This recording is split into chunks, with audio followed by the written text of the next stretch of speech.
Hello students, welcome to Vector, Virtual Educational Creative Tutorial Room, our new virtual classroom. It is aimed to provide you with online learning experience that is accessible whenever and from wherever you are. For the next 10 minutes, we will learn about a skill in tourist guiding.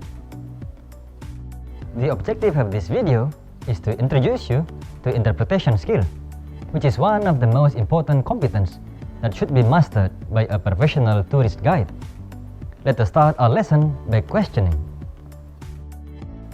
What is the role of a tourist guide? Let's answer the question with the definition of tourist guide according to World Federation of Tourist Guide Association. Tourist guide is a person who guides visitors in the language of their choice and interprets the cultural and natural heritage of an area which person normally possess, an area-specific qualification usually issued and or recognized by the appropriate authority. With that definition, we could easily see that tourist guides are associated with interpretation. They are expected to interpret. But what is interpretation? Keep in mind that to interpret is not the same as to translate. It is more than just converting words from one particular language to another. Interpretation is way beyond that. It is the action of explaining the meaning of something. Remember, the visitors came from region, culture and norm that are different from ours. It is sometimes hard for them to make sense of the way we think and behave. Interpretation serves as the bridge between our natural and cultural resource and the visitors. Interpretation can be divided into two, abstract and visual. Abstract or non-visual interpretation is associated with shapeless, intangible, or invisible objects. They can come as a concept, custom, philosophy, or tradition in a society. It requires a deep and comprehensive knowledge to describe them, especially if there is a cultural distance between the interpreter or the guide and the listener or the visitor. For example, our country, Indonesia, has Pancasila. If a foreigner asks you, what is Pancasila? How would you explain this to them? A concept that contains philosophy like this should be explained in such a way so they can understand and appreciate our country even more. Visual interpretation is way simpler than the previous one. It involves the tangible objects, be it animate or inanimate, living or non-living. Although simpler, visitors would more often ask questions about this. Questions like, what is this? What is that? Would continuously being asked during a tour. For example, in Bali, we can see lots of penjor. This is one of the most questionable objects asked when we travel across the countryside in the island. Can you interpret it? Now, you already know why interpretation is important. You will now ask, how to give a good interpretation? There are some requirements.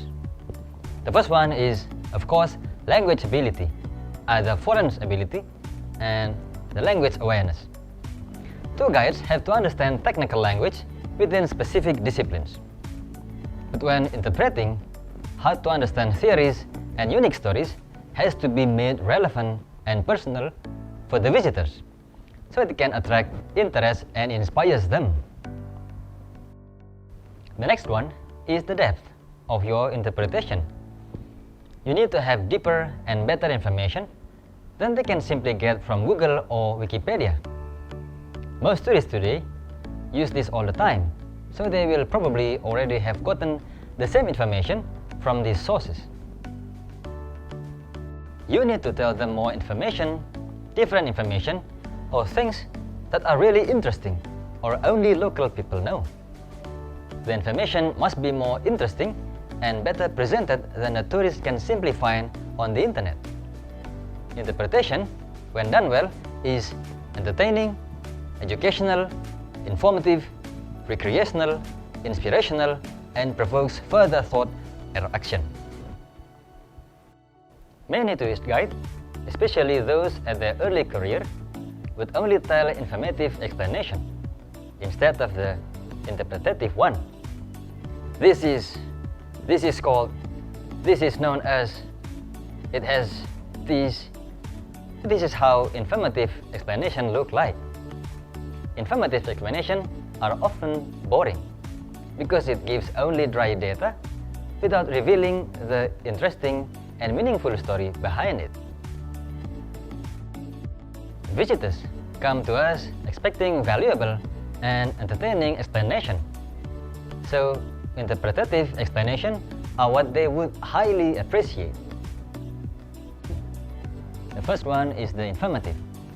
This is Bali. Its capital is Denpasar. The population is 4.2 million. It is 3.2 kilometers east of Java. It has 8 regencies. The explanation was okay, but it sounds like the one you would find in Wikipedia. It contains only data and facts, but lacks meaningful insight about the island. Now, let us listen to another example.